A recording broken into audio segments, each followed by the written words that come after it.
listening to the Booked on Planning podcast, a project of the Nebraska chapter of the American Planning Association. In each episode, we dive into how cities function by talking with authors on housing, transportation, and everything in between. Join us as we get booked on planning.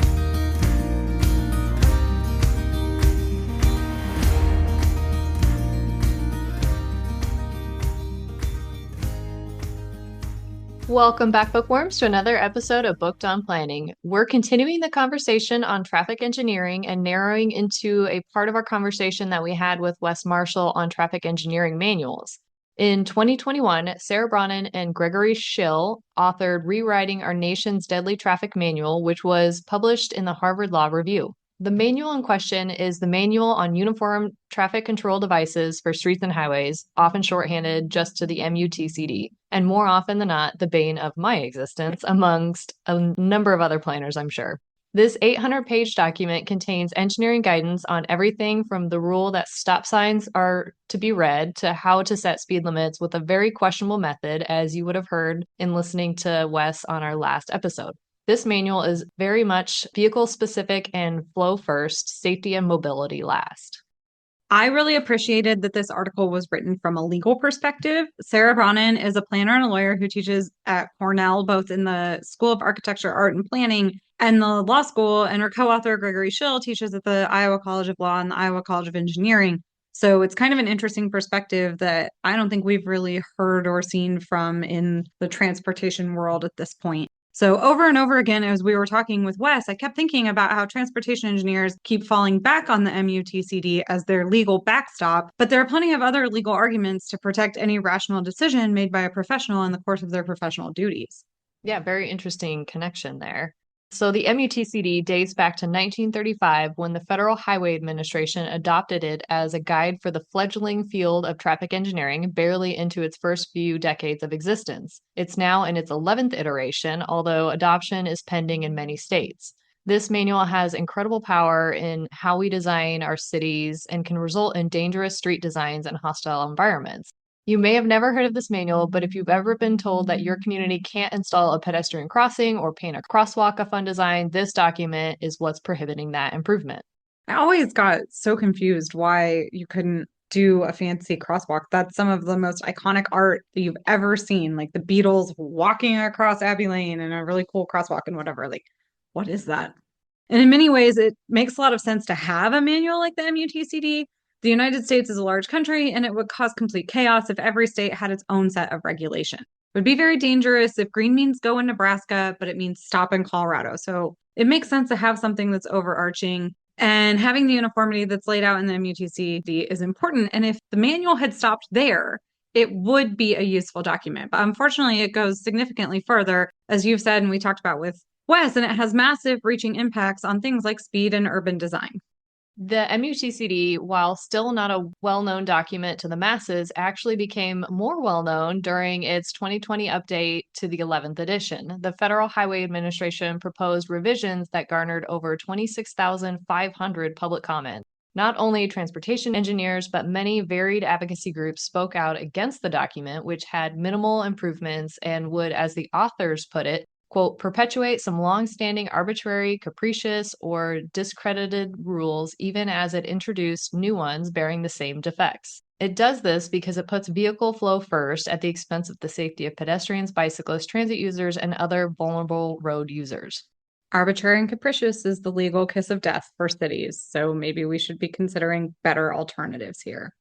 This version of the manual, like many before it, states that its purpose is to establish national criteria for the use of traffic control devices that meet the needs and expectancy of road users on all streets, highways, bikeways, and site roadways open to public travel. But then it turns around and primarily considers road users to be drivers of automobiles only. And that bias shows up in every part of the manual and is really the most frustrating part about it.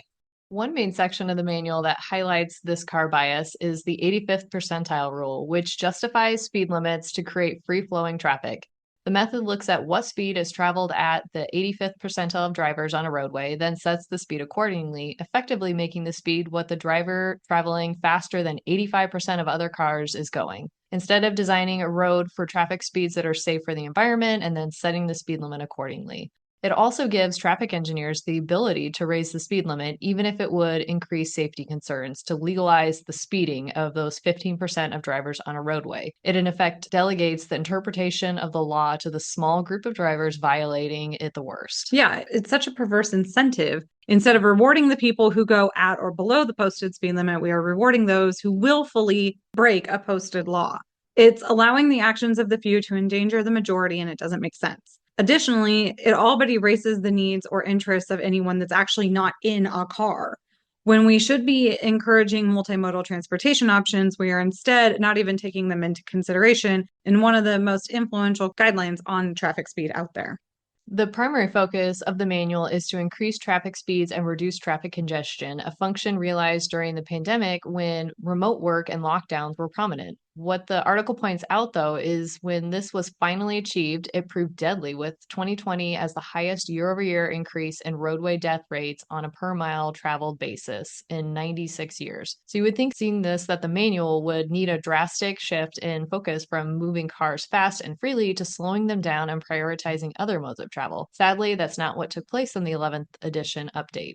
Changes were made, but not the large-scale, impactful changes that were needed. It is unfortunate that the Federal Highway Administration has already adopted the 11th version. I understand that they went through the proper promulgation of rules and procedures, but it seems to me that a larger discussion with multiple parties in the room would have been a more effective way to move these regulations into the 21st century. And we're seeing a lot of federal agencies start taking that next step. So I don't understand why the Federal Highway Administration wouldn't have done that as well. I'm curious too if the timing of Wes's book, if it had come out years ago when the conversation started on the update of the MUTCD, if it may have had greater impact with more engineers understanding the lack of science behind a lot of these regulations. Yeah, maybe. Because you make the point the manual became more well known, but still by a very small amount of people in 2020. I feel like the conversation has advanced quite a bit more now since Wes's book and a few others like Veronica Davis have come out.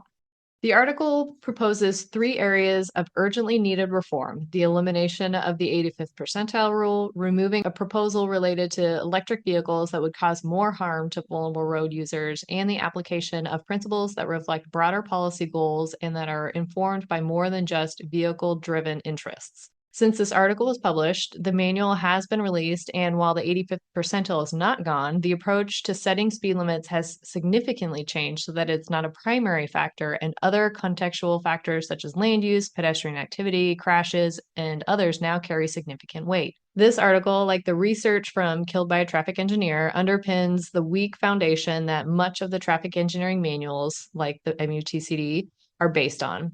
For the 85th percentile, the FHWA is quoted as saying, "The original research between speed and safety, which purported that the safest travel speed is the 85th percentile speed, is dated research and may not be valid under scrutiny. Yet the 85th percentile somehow survived the update. Its emphasis was just downplayed a bit." And again, as this article states, the Federal Highway Administration should have eliminated the 85th percentile rule altogether since the research was questioned at that point. This would have sent a clear message to government agencies who rely on it as a legal shield that they would no longer be acting in conformance with the manual. As it stands now, even though the 85th percentile rule has been de-emphasized, it is still present in the manuals, and I expect that government agencies will continue to rely on it as they have in the past. Hard to change established engineers' patterns of operation. Right? The authors, like many transportation professionals focused on vulnerable road users, questioned the emphasis on electric vehicles as the solution we've all been waiting for. The draft MUTCD update included a new chapter, Part 5, related to traffic control device considerations for automated vehicles that the authors labeled premature to the extent that it is intended to provide for fully automated vehicles. It also expresses an outdated, narrow view of transportation policy objectives. This section made it into the final document, but is only 5 pages of text that mostly spells out the operation and shortfalls of AVs and recommends consistency in signage and markings to help the cars figure out what's going on in the roadways. If adhered to, this means no more decorative crosswalks or context-sensitive design features. AV discussions always make me laugh a little because we've heard for over 30 years that AVs are just 2 to 5 years away, and they haven't materialized in any significant way. I especially laughed at the article's dismissive statement 6 years after Elon Musk predicted a complete autonomy in approximately 2 years, the most successful completely automated vehicle is arguably a vacuum cleaner, the Roomba. As more and more research is conducted, it does not seem like AVs are going to be the holy grail solution at all. And as such, we should not be preemptively regulating for technology that might not ever fully materialize. Yeah, and as we pointed out in the last episode, there's plenty of people that will never adopt an autonomous vehicle. And so basing our traffic system around it is not a good path to go down. Agreed. Even if all the signs and pavement markings were consistent and predictable, AVs have been proven to operate poorly in bad weather and are racially biased, not recognizing people with darker skin. Their safety benefits are questionable if they need such a perfect environment with no unique or inconsistent variables to function. Yeah, to your point, and as I definitely said in Killed by a Traffic Engineer episode, you will not be catching me in a Waymo anytime soon. I understand that I'm being a bit of a Luddite regarding this kind of technology, but you have to admit, Luddites might have had a point. They might have been protecting their livelihoods, but honestly, in this case, I think there's already too many things going wrong with transportation, so why add a poorly functioning alternative into the mix type thing? Yeah.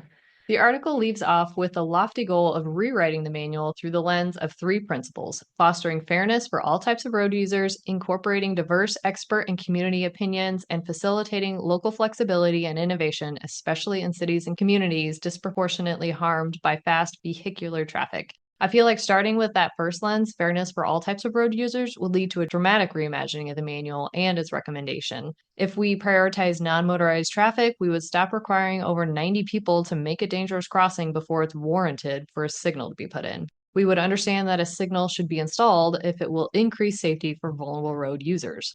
The way the authors put it is in order to better represent public values and a variety of lawful and valuable users of the road beyond motor vehicle transportation. In seeking advice, the Federal Highway Administration should no more confine itself to the input of the traffic engineering profession than the Securities and Exchange Commission should limit itself to only the views of investment bankers. There's a wide variety of perspectives that need to be considered. And at the moment, even with the comment period for rulemaking, the Federal Highway Administration isn't hearing or considering all sides of the conversation.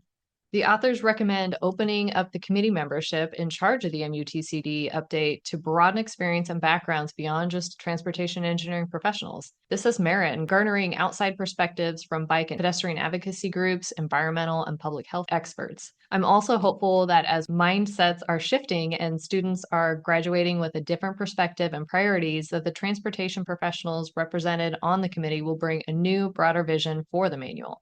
While arguing the conflict between a uniform manual and the goal to provide local flexibility and innovation, the authors point out the uniformity has suffocated good designs at the local level, especially when rules require permission or an engineering study to deviate. It's obvious some standards need to be uniform across the spectrum, like red stop signs, but others, with installing a pedestrian signal when the land use patterns make sense, should be more localized decisions. A community with a population of 300,000 will have a harder time reaching warrants than a city with 1 million residents. Local context really does matter. I never thought about that, but it's one of those things where, like, if you're waiting for a once in a million thing, but something happens 5 million times a day, that thing happens 5 times. It's only 300,000. You're not going to get there for years. I never really thought about it like that. We hope you've enjoyed this conversation on rewriting our nation's deadly traffic manual. You can read the full article by Sarah Bronin and Gregory Schill by clicking the link in the show notes. Remember to subscribe to the show wherever you listen to podcasts, and please rate, review, and share the show. Thank you for listening, and we'll talk to you next time on Booked on Planning.